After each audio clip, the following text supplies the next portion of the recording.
नमस्कार, मैं हिना खान और आप देख रहे हैं यूपी की बात। उत्तर प्रदेश में लोकसभा चुनाव को लेकर राजनीतिक हलचल बनी हुई है। बात करेंगे बाराबंकी लोकसभा सीट की, तो भारतीय जनता पार्टी के साथ साथ अन्य दल भी इसी सीट पर अपनी जोर आजमाइश में लगे हुए हैं। एक तरफ बीजेपी यूपी में +75 का नारा लगा रही है, तो इसी नारे का रास्ता रोकने के लिए कांग्रेस और समाजवादी पार्टी चुनावी गठबंधन कर मैदान में उतर रही है। यहां फिलहाल बीजेपी का कब्जा है।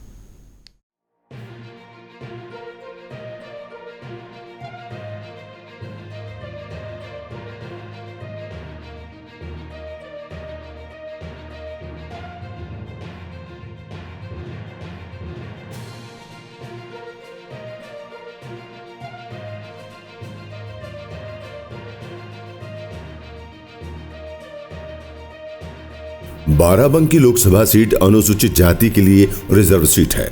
बाराबंकी लोकसभा सीट पर इस बार भारतीय जनता पार्टी ने राजरानी रावत को अपना उम्मीदवार बनाया है, जबकि सपा कांग्रेस गठबंधन से कांग्रेस की तनुज पुनिया को टिकट दिया है।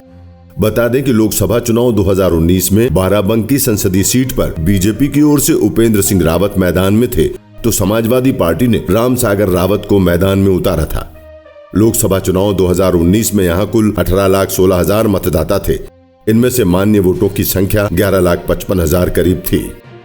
यहां बीजेपी के उम्मीदवार उपेंद्र सिंह रावत ने जीत दर्ज कर यहां से सांसद बने थे। पार्टी के उम्मीदवार रामसागर रावत को 4,25,000 वोट मिले थे।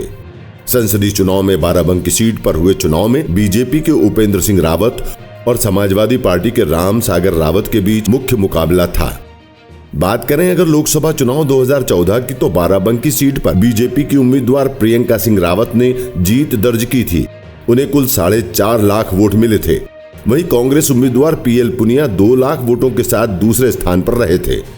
इस संसदीय सीट के अंतर्गत 5 विधानसभा सीटें आती हैं। इनमें कुर्मी, जैदपुर, रामनगर, हैदरगढ़ और बाराबंकी सदर विधानसभा सीट शामिल हैं। 2022 के विधानसभा चुनाव में बाराबंकी संसदीय क्षेत्र में समाजवादी पार्टी का अच्छा प्रदर्शन रहा था।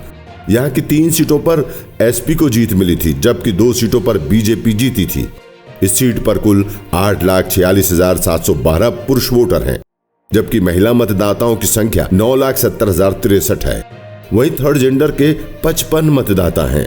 उधर 2019 में कुल वोटरों की संख्या 11,55,341 थी।